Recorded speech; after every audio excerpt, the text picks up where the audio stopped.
Welcome to the Greater Pensacola Chamber Toddcast, featuring the Vice President of Public Affairs, Todd Thomson. Join us as Todd talks to leaders in business, government, education, tourism, and other areas of interest to our local business community. And now, today's Toddcast. Welcome to the Toddcast. I'm Todd Thomson, President of the Greater Pensacola Chamber of Commerce, on a beautiful Chamber of Commerce day here in downtown Pensacola. And join with me, as always, is the one and only Lico Crump. And Lico, we're throwing a little curveball today. Yes. Tell us how we're going to do this. All right. So this is the Pensacola Chamber Toddcast, and what's more fitting than to have you be the interviewee and us have an opportunity to learn about Todd Thomson, the new president and CEO of the Greater Pensacola Chamber. So I think this is an amazing opportunity for people to kind of learn about you and how your new role here at the Chamber is going to help pave our continued progress and some really cool, exciting things in the future. So what do you say we go ahead and get started? Yeah, no, I'm excited. So it's a little bit different perspective, but ready to answer some questions. All right, awesome. So let's go ahead and get started off and talk about your journey up until now. Sure. And however deep you want to dive into this, but I'm really excited because I think I'm going to be learning some new things about you, even though I've worked with you over the past year. Let's go all the way back to the beginning. Okay. So professionally, I started in Tallahassee, working for the legislature, in politics and government. I have about a quarter century of experience in that. Everything from working for the state Republican Party to spending 5 years as the staff director for the Florida House of Representatives Redistricting Committee. Mm-hmm. That's the committee that's responsible for drawing the state House, state Senate, and congressional legislative district lines. So a very intensive process that took years of planning and statewide listening tour. And then legal, there was a court case afterwards. So there's a lot that went into that. Uh-huh. And then I spent about 7 years with a consulting firm in Tallahassee, Enright Consulting. Actually interviewed Randy Enright, one of my first Toddcasts last year with Randy, talking about the political landscape and the elections, what he was seeing there. So had a lot of great experience there, running campaigns, lobbying, doing grassroots work for legislative issues. So pretty rounded experience there. And then what brought me to Pensacola was the opportunity to work for BP following the oil spill in 2010. Yes. The spill happened in April. They actually plugged the hole in July of 2010. But they still had a lot of work that needed to be done in terms of community relations, and there were claims, financial claims by individuals and by government. So BP needed someone who had Florida experience, who knew Northwest Florida and the politicians and the environment. So I started that in 2010, November 2010. So I moved to Pensacola then and did that for 3 years. Following that, I started my own little consulting firm here in town where I did some campaign work, I did some grassroots work, and then the opportunity at the Chamber came available when Clay Ingram became president, and we'll get into this a little bit later, but the Chamber evolved, and Clay wanted to stand up an advocacy arm where we stood up and represented local small businesses, primarily at local government, on the state level, and sometimes at the federal level.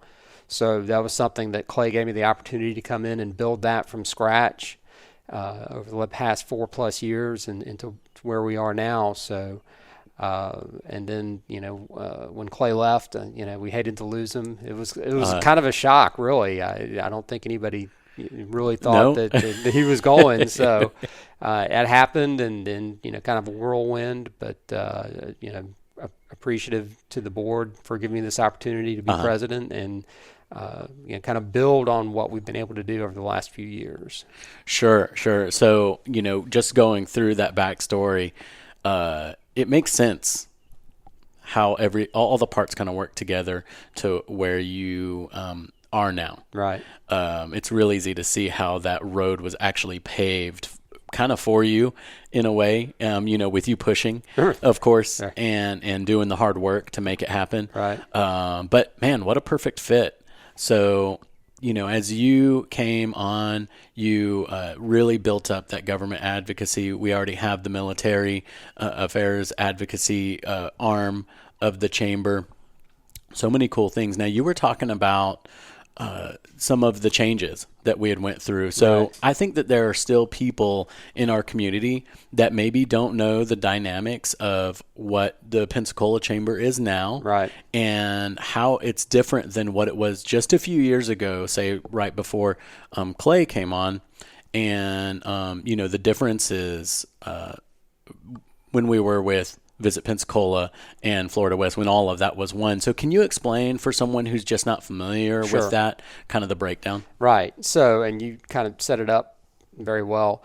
So, 5 or 6 years ago, I don't remember exactly, but the chamber board of directors decided we need to, kind of break up what the chamber had been in the past, which, as you said, tourism and all economic development fell under the chamber, and all of the economic development, meaning, supporting local small businesses, but also going out and doing the recruitment of the large businesses and companies to come to our area, like the Navy Federal situation. Right. So the board decided, we want to go in a new direction. We want to streamline the chamber, and so they voted to divest themselves of tourism and the recruitment of businesses into the area, and really develop a focus on small business, local small business, and the advocacy piece, as you said, with government and the military. So Visit Pensacola has only been an entity for about 5 years. I mean, right. as standalone, and Florida West didn't exist. It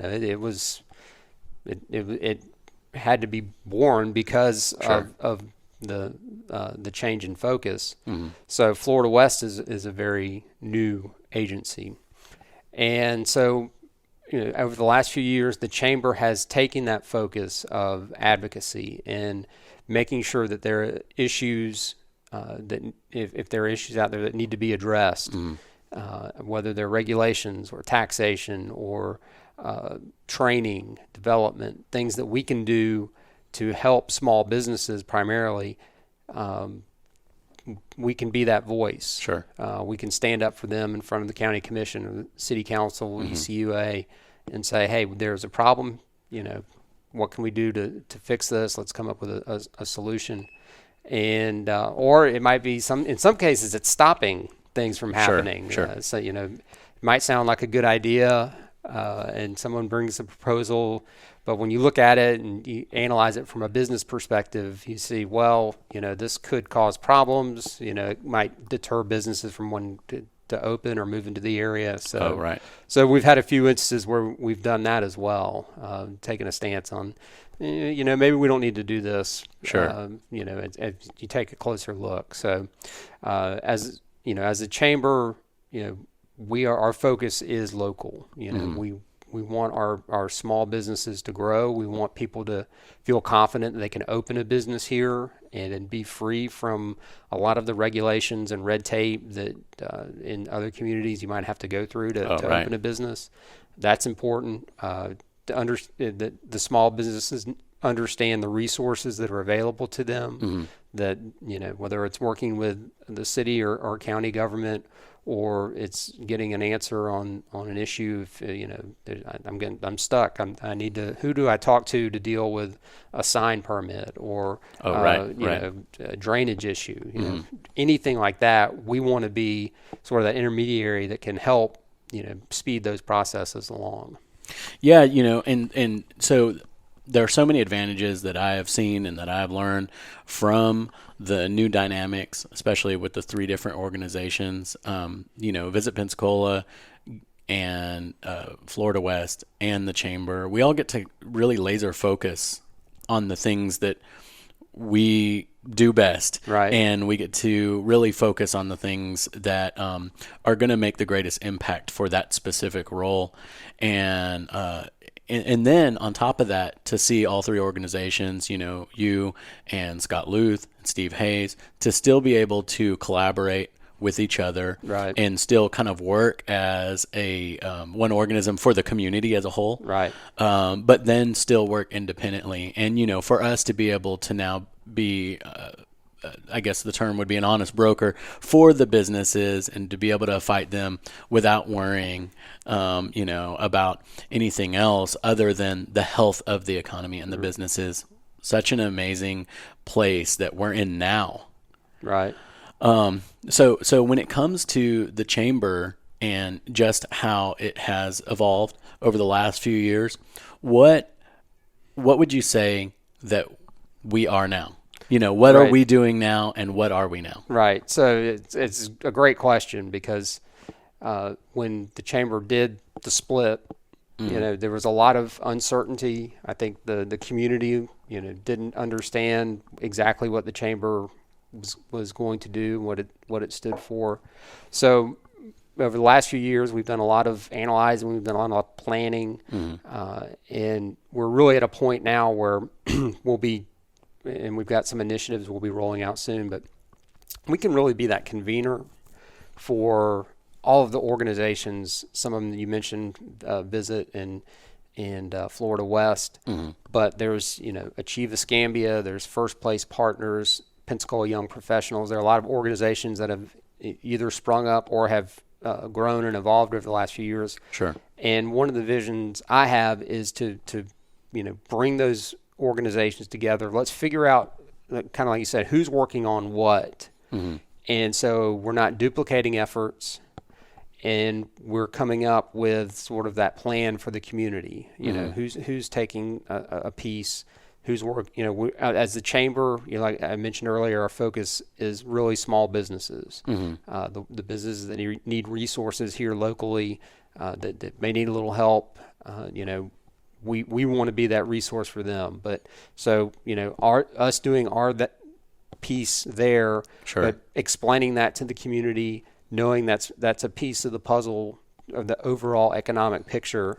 But also with Florida West, where they're going out and recruiting new businesses and industries to come to the area, fit that piece of the puzzle in. PYP with their initiatives, understanding that if we can fit all those pieces together, and we can kind of come up with that, whether it's a community plan or a business plan for the community, however we might define it, I think that makes a lot of sense without, we're not duplicating efforts. We're not stepping on each other's toes. Sure. We kind of understand our lanes, but we're all communicating. We're all working together to grow our economy and ensure that, the future is bright here in Escambia County. Yeah, I love how when you're talking about that collaboration and bringing all those groups together, you're really talking about real strategy. And there have been some strategies that have been playing out in the last 10, 15 years, and we've seen huge growth, huge development, not only in the downtown area, but also in the county. And, I think that to make the greatest impact, that strategy is going to be so important, because with all these different organizations, there are many cases when maybe they might be stepping on each other's toes inadvertently, right? Because you have people that have great ideas and great motives in multiple organizations. So Right. I love that part of your focus is to bring all these organizations together. Yeah, absolutely. And they're all doing great work. And it's like you say, we don't want to, step on anybody's toes who's already going down the road on Sure. on an issue.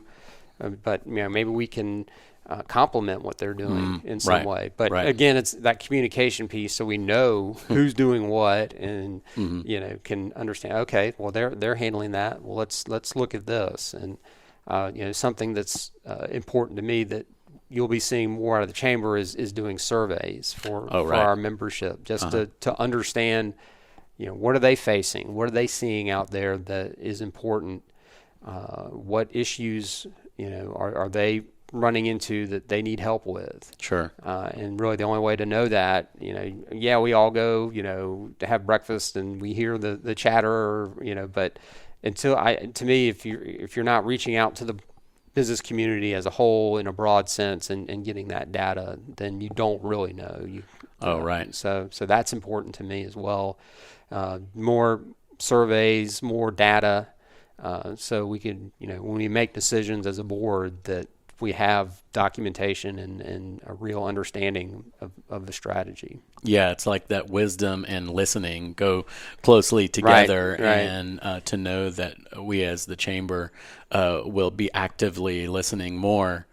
I feel like that definitely is going to move us in the right direction. Now our board is super, super supportive. We have an amazing board. We really do. And I know that they have helped us move us forward.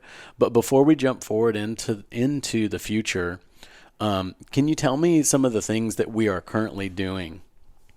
Sure. So we just wrapped up a 3-part seminar series. We had Daniel Pennington do public speaking and communication. We had your social media summit, which was phenomenal. Just the feedback I've received on that is just, over the top positive.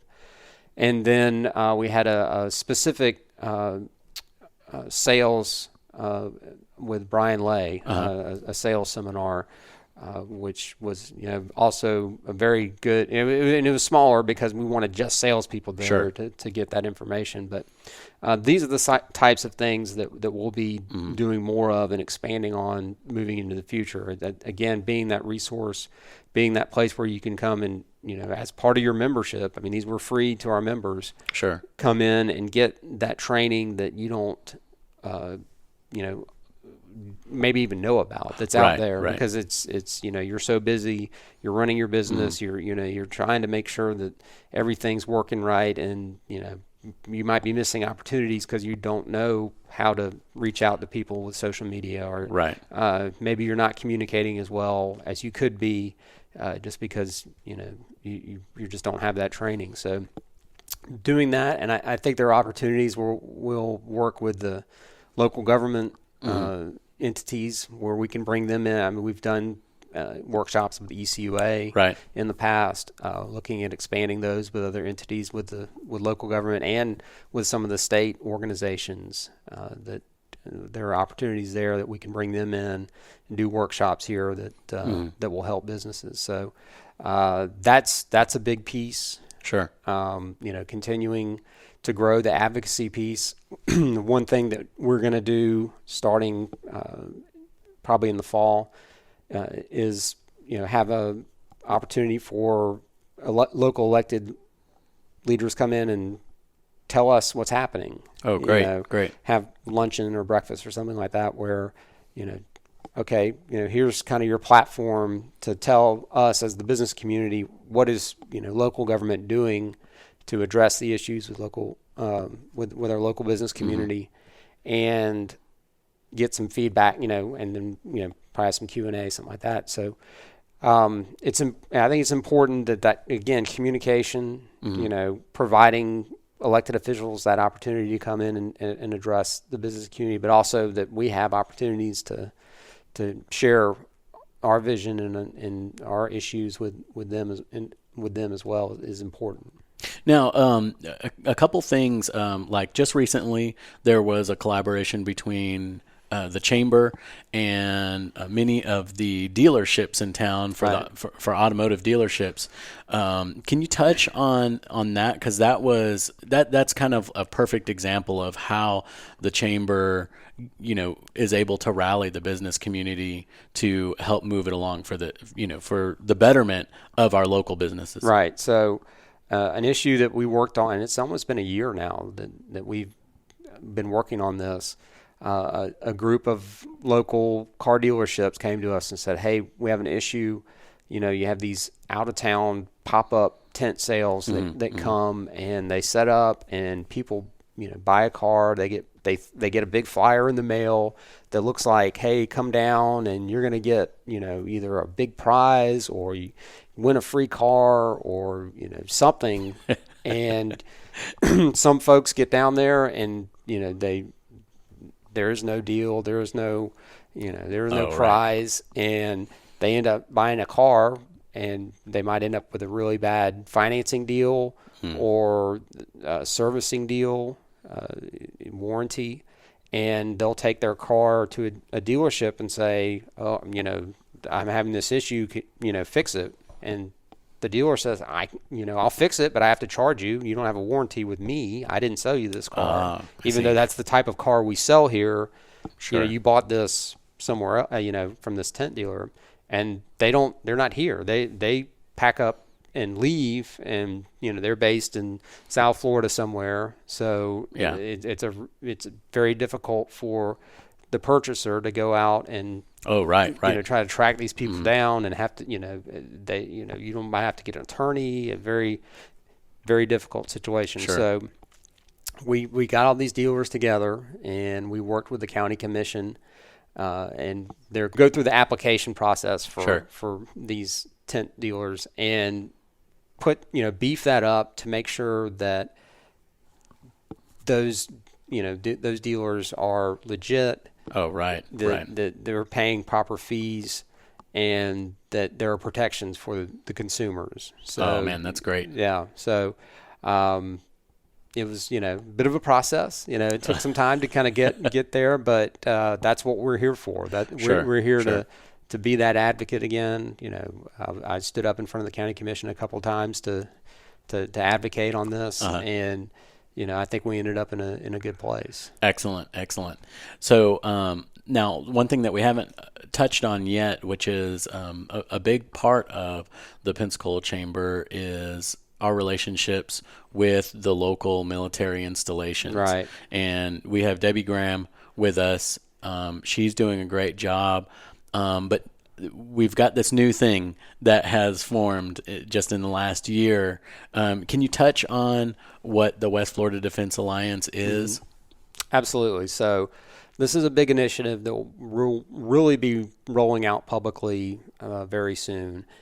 And we've had some initial meetings with the West Florida Defense Alliance. The last meeting we had the new base commander, Tim Kinsella, come and speak to the group, and it's a real opportunity.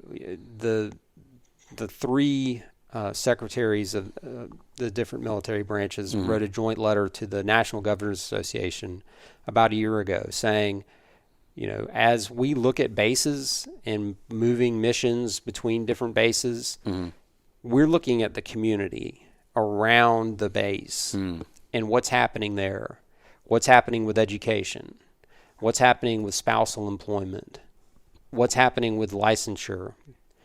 And they want those issues addressed, and they want improvements made. So what the West Florida Defense Alliance will do is focus on those issues. We'll have 4 committees, basically.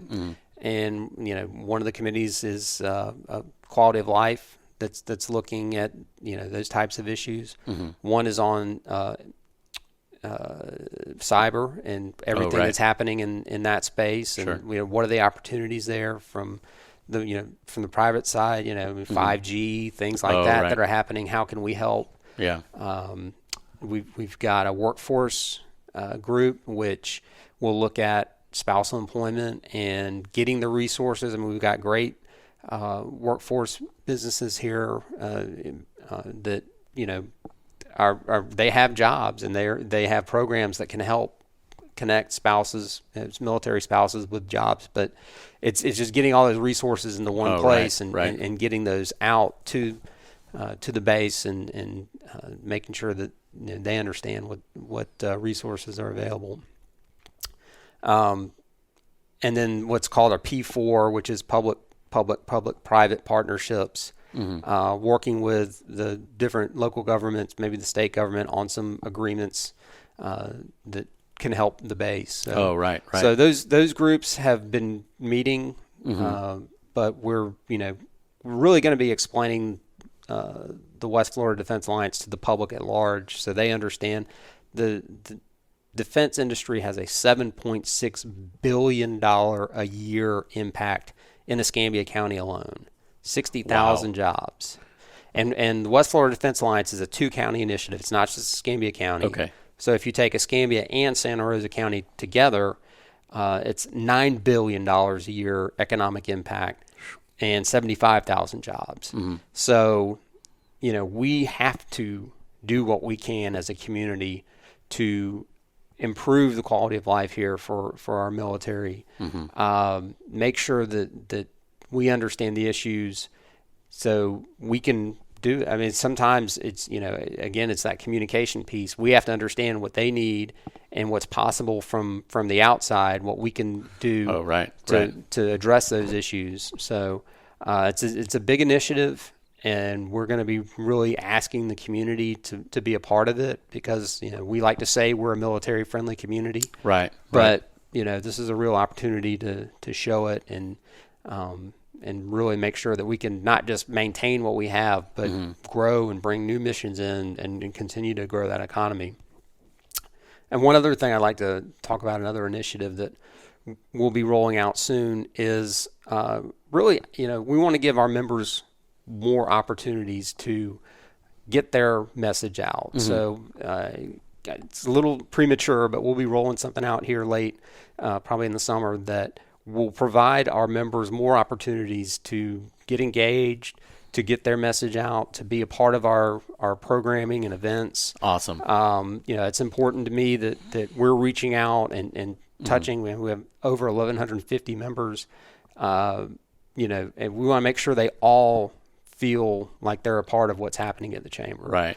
So this initiative will be a way that they can get engaged and know that there are opportunities for them to be a part of what we're doing moving forward, and think it'll enhance memberships. But it's a challenge getting the word out sometimes about your business. So we want to, as a chamber, give you those opportunities, and so very excited about that. But more details to come pretty soon. Yeah, and with me doing my role here at the chamber, that totally resonates with me. Right. We only have one Facebook page and one Instagram account to be able to be a mouthpiece for our businesses. So it's difficult for us to be telling everyone's story when, like you said, we have over 1,100 members.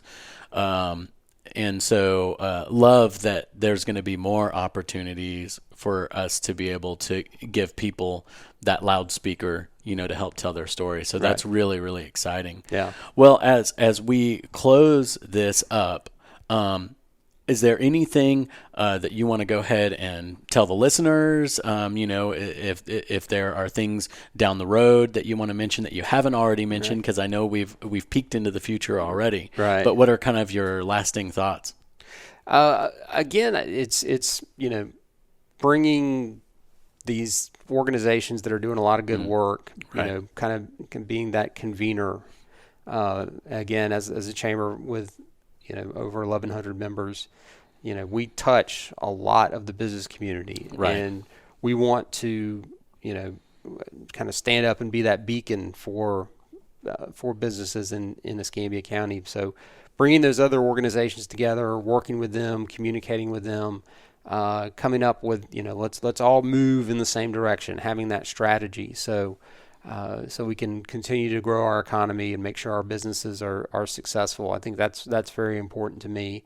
Having the communication with our local elected leaders, both ways, that we're saying our piece and we're hearing from them. They're responding to us. So all of that's very important. I think just look at the community, what's happened in the past decade with the growth and what's happened downtown, what's happening with Navy Fed, and now out at the airport with ST Aerospace. There's a lot of great stuff happening. Yes. We got to keep that momentum going. And so I think, again, bringing people together, making sure that we're, doing the right things, it's very, very important to me. And, I'm just very excited for the opportunity. Awesome. Well, I have to say congratulations again. Thank you. For becoming the new president and CEO for the Greater Pensacola Chamber of Commerce. I'm really excited to see how things are going to continue to evolve with the organization. And, man, I'm really glad that we had an opportunity to learn a little bit about you. Right. Instead of, us always wondering and you interviewing the other people on your Toddcast. Right. So, what is the best way to get in touch with you, or to get in touch with the chamber if people want to find out more info? Right. So chamber website's PensacolaChamber.com. Mm-hmm. As you mentioned, we're on Facebook and Instagram and Twitter. So we got those social media outlets that you can follow us on. Our number here is 438-4081. And you can call me. I'll if I'm not here, I'll call you back as soon as I can. I want to be accessible to all of our members and the public. And then my email, I'll just give it out. It's Thomson, THOMSON at PensacolaChamber.com. Please reach out. I like being out. I like visiting our businesses. I like hearing what's going on. So, keep me posted, and let me know what's happening out there, because I think it's important that we're engaged and communicating with folks. So just again, we want to be there for our businesses. Amazing. So Todd Thomson, the president and CEO of the Greater Pensacola Chamber, thank you very much for coming on to your own podcast and sharing some of your own experiences and kind of what we have to look forward to with the Greater Pensacola Chamber. So, again, thank you very much, and let's say it together. We'll see you next time on the Toddcast. Thanks for listening to this edition of the Toddcast. To learn more, check out the Greater Pensacola Chamber's Facebook page and follow us on Twitter at ToddcastPcola. That's Toddcast, letter P, colon. We hope you join us again next time on the Toddcast.